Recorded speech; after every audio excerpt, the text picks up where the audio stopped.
여러분 안녕하십니까? 헬로티비 뉴스 충남입니다. 주말 뉴스 이 시간에는 한 주 동안 화제가 된 소식들을 모아 전해드리겠습니다. 충남 시군의회 의장들이 유럽으로 해외 연수를 간 것을 두고 비난 여론이 확산되고 있습니다. 의장 일부가 조기 귀국하긴 했지만 신종 코로나가 확산되고 있는 상황에서 적절하지 못했다는 건데요. 매년 되풀이되는 해외 연수 논란에 연수를 폐지해야 한다는 청와대 청원까지 등장했습니다. 김단비 기자입니다. 지난 28일부터 동유럽 해외 연수를 떠난 충남 시군의회 의장 13명.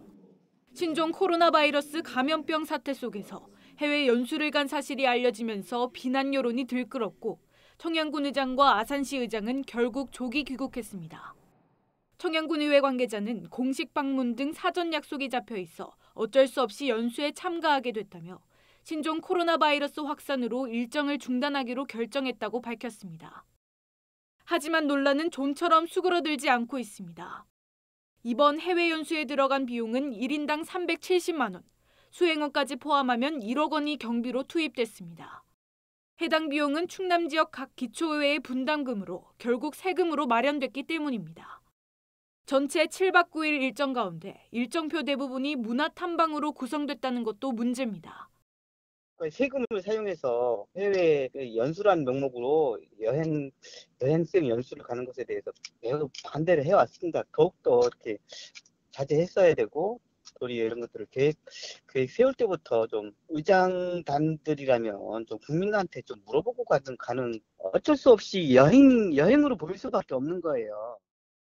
지난달 30일 청와대 홈페이지에 올라온 공무원 해외 연수 특례 폐지를 주장하는 국민청원에 동참하는 숫자도 늘고 있습니다. 청원이 시작된 지 6일 만에 5,300여 명이 참여했습니다. 명목은 해외 연수지만 세금으로 간 관광여행이다. 성과를 내는지 감독하는 시스템도 있어야 한다 등 지지하는 댓글이 잇따르고 있습니다. 지난 2017년 가뭄 피해가 심각했을 때는 충남도의회와 서산시의회가 해외 연수를 강행했고 같은 해 호우 피해 때에는 예산군의회가 유럽으로 해외 연수를 떠나 비난을 받았습니다. 해마다 반복되는 해외 연수 논란, 이를 바라보는 주민들의 시선은 싸늘하기만 합니다. 헬로티비 뉴스 김담입니다. 신종 코로나 바이러스 감염증의 국내 퇴원자가 나왔습니다. 퇴원 이후 전파 가능성은 희박하지만 재감염 가능성은 있다는 게 전문가들의 의견입니다. 바이러스가 변이를 일으켜서 다시 감염될 가능성도 배제할 수 없다는 건데 자세한 내용은 심다혜 기자가 보도합니다. 중국 우한에서 근무하다 지난달 22일에 입국한 55세 한국인 남성 A씨. A씨는 지난 24일 국내에서 두 번째로 확진 판정을 받았습니다. 질병관리본부는 A씨의 증상이 완치됐다며 퇴원 조치를 내렸습니다. 치료 2주 만입니다.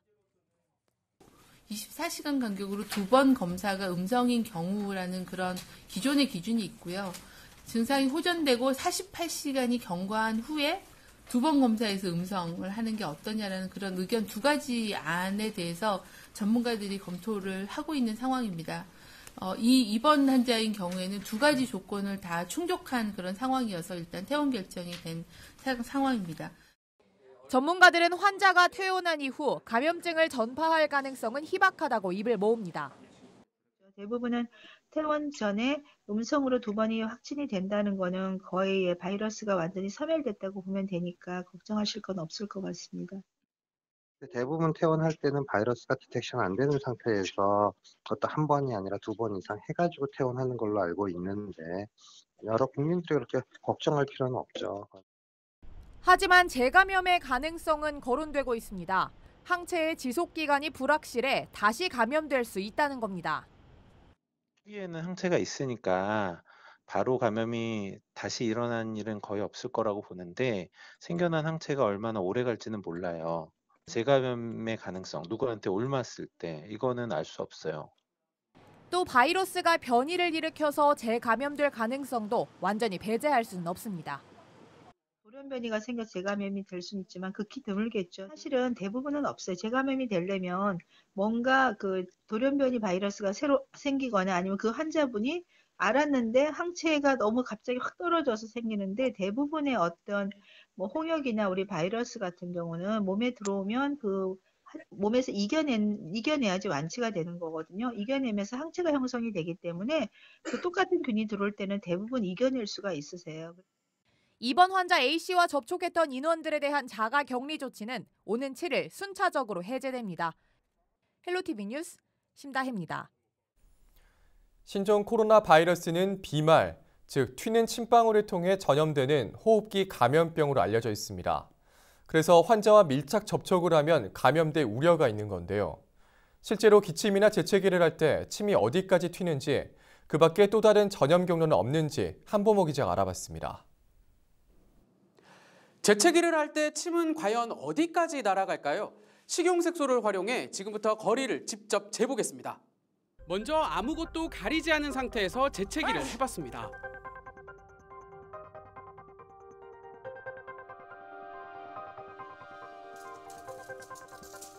침방울은 2.8m까지 날아갔습니다. 이번에는 흔히 저지르는 실수, 손으로 입을 막은 채 재채기를 했습니다.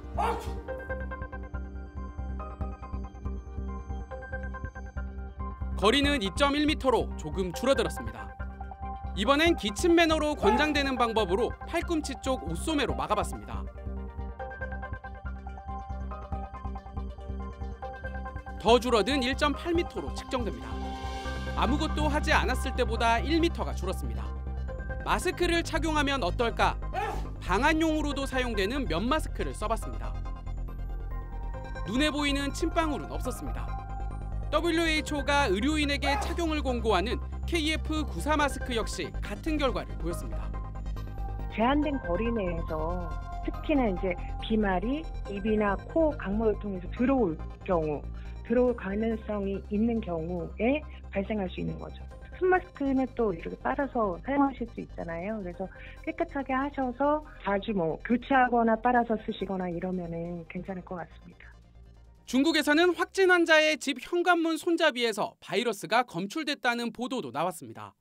그렇다면 바이러스가 묻은 문 손잡이, 휴대폰 등을 만지거나 손을 잡았을 때도 감염이 될까? 전문가들은 단순 접촉만으로 전염될 가능성은 매우 낮은 것으로 보고 있습니다. 호흡기 상피세포랑 바이러스가 접촉하는 게 중요하거든요. 그렇게 말라있는 경우이거나 아니면 이제 환경에 노출되어 있거나 이런 경우를 통해서 감염되는 건 사실은 가능성이 많지는 않거든요. 소독을 하고 위생을 철저히 하는 거는 필요하지만 문손잡이에 말라있고 이런 것들 때문에 막 감염이 되겠다 이렇게까지는 하실 필요는 없을 것 같아요. 하지만 바이러스가 2-3시간 안에는 전염 가능한 채 생존하는 것으로 알려져 손을 씻지 않은 채 입이나 코, 눈을 만져서는 안 됩니다. 자택격리 상태에서도 가족들끼리는 접촉을 피하고 2m 정도 거리를 유지한 채 마스크를 끼고 대화를 나눠야 합니다. 정부는 4일부터 확진자와 2m 안에서 접촉한 사람은 모두 2주간 자가격리 조치합니다. 헬로티비 뉴스 한보호입니다. 거의 매일같이 신종 코로나 바이러스 확진자가 발생하면서 불안감은 더욱 높아지고 있습니다. 당연히 마스크에 손이 가기 마련인데요.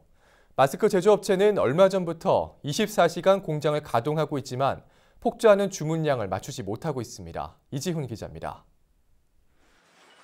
마스크 생산 라인에서 완제품이 포장돼 나옵니다. 부직포를 투입해 마스크가 만들어지기까지 총 5단계, 시간당 4,000여 개의 마스크를 만듭니다. 이렇게 해서 하루 생산되는 물량은 약 7만 장. 최근엔 작업 인력을 2배로 늘려 24시간 공장을 가동하고 있지만 하루 주문량 10만 장을 맞추기엔 역부족입니다. 신종 코로나 바이러스 여파로 주문량이 평소보다 5배 이상 늘었기 때문입니다. 마스크 완제품을 보관하는 재고 창고입니다. 평소엔 이곳이 재고로 꽉 차 있는데 지금은 생산하는 즉시 납품되다 보니 이렇게 군데군데 텅 비어 있습니다. 마스크 생산이 기계에 의존하고 있는 탓에 주문량을 맞추려면 공장 설비를 추가로 늘려야 하는데 자금만 있다고 가능한 게 아닙니다. 식약처에서 허가되는 기간이 8개월이 걸렸어요. 지금 기계를 들어온다고 해도 저희가 이 사태가 어느 정도 끝난 이후에 아마 가동을 할 수 있어요. 이런 가운데 중국 도매상들의 마스크 구애는 매일같이 이어지고 있습니다. 취재진이 공장을 방문했을 때에도 현금 보따리를 든 도매상들의 모습을 볼 수 있었습니다. 우리나라 공장은 전부 다 가서 10만 장, 20만 장씩 받아오고 그래가지고 모아서 가져가. 10억, 20억씩 벤팅해 본다니까요. 네. 현재 전국에 있는 마스크 제조 공장은 180여 개. 정부는 이번 주부터 마스크를 하루 1,000만 개씩 생산할 수 있도록 업체들과 협의 중이라고 밝혔습니다. 하지만 중국산 원자재 공급이 막힌 상황에서 국내산 원자재에만 의존해야 하는 데다 중국의 물량 빼내기도 당분간 이어질 것으로 보여 계획된 생산 물량을 맞출 수 있을지는 미지수입니다. 헬로티비 뉴스 이지훈입니다.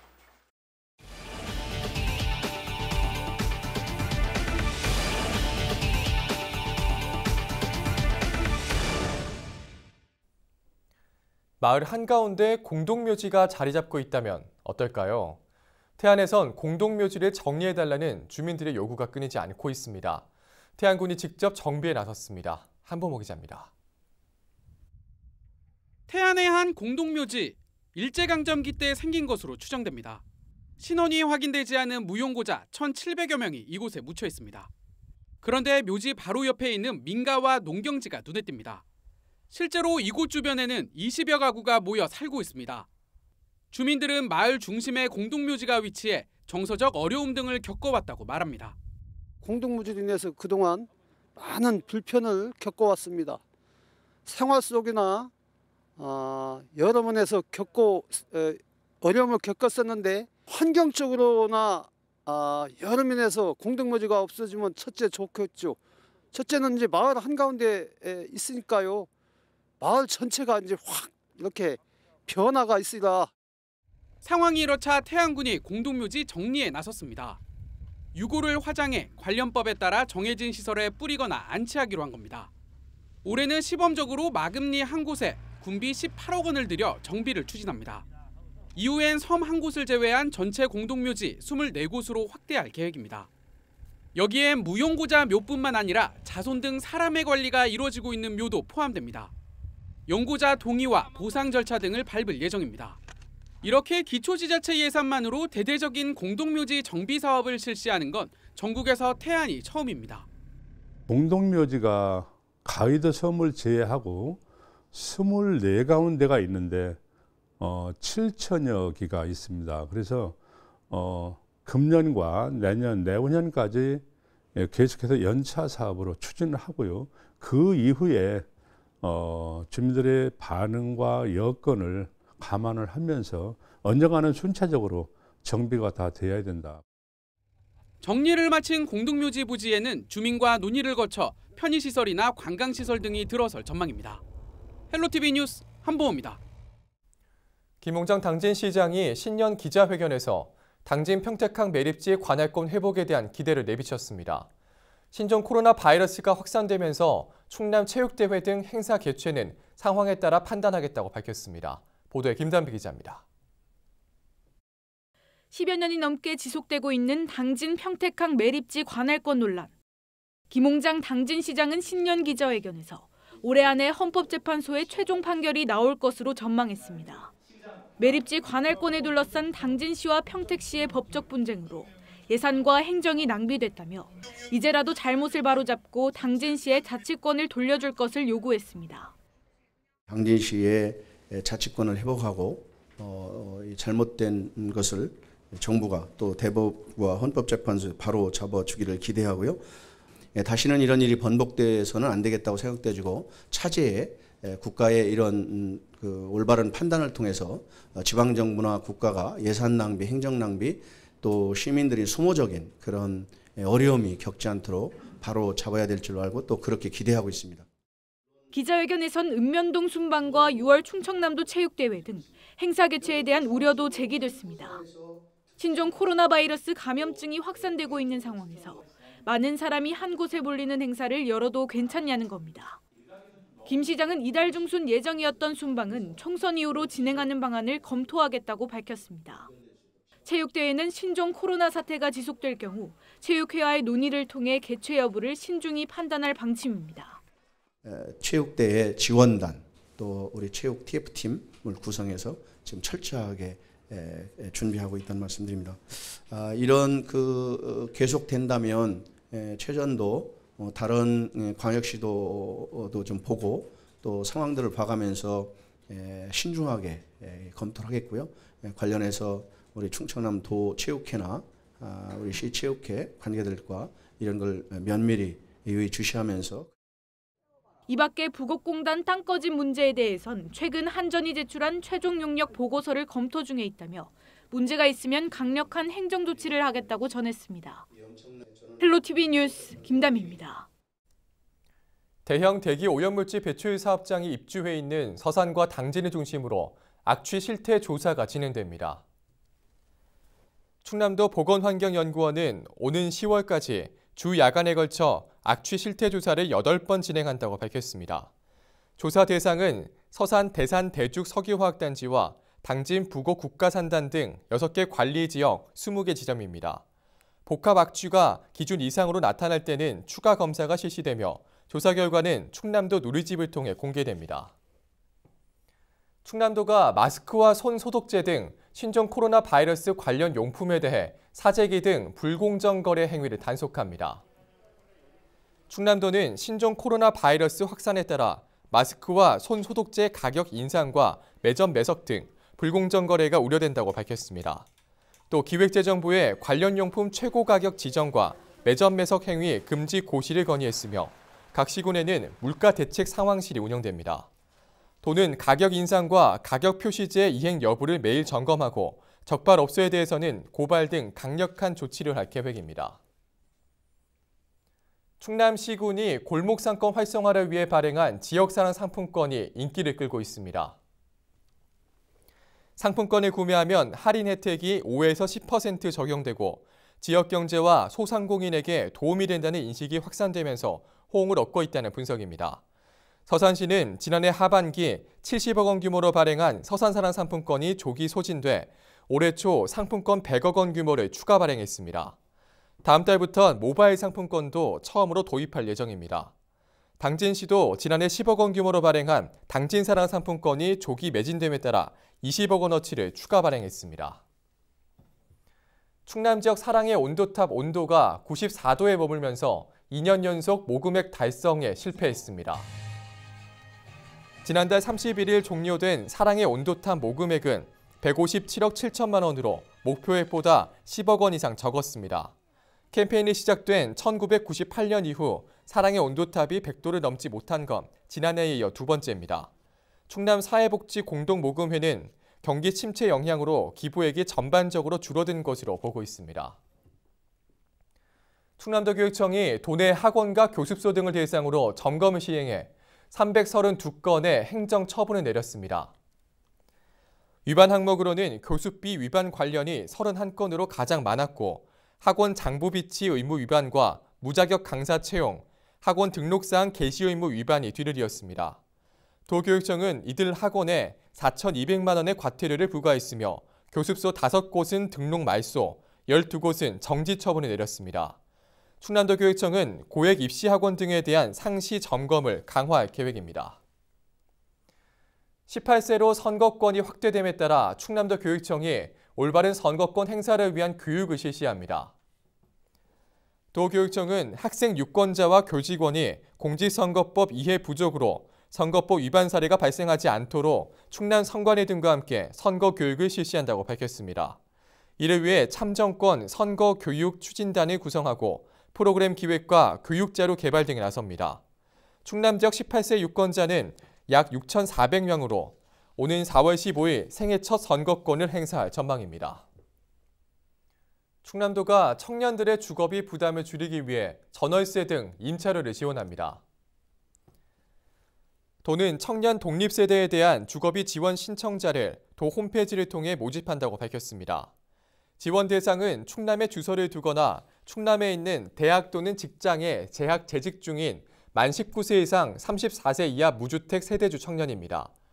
연소득 기준은 부모 6천만 원 이하, 신혼부부의 경우 5천만 원 이하, 본인은 4천만 원 이하입니다. 대출은 최대 9천만 원, 이자는 150만 원까지 지원됩니다. 도는 지난해 청년 149명에게 주거비를 지원한 바 있습니다. 헬로티비 뉴스 충남, 오늘 저희가 준비한 소식은 여기까지입니다. 저희는 언제나 지역 주민 여러분 곁에 있겠습니다. 함께해 주신 여러분 고맙습니다.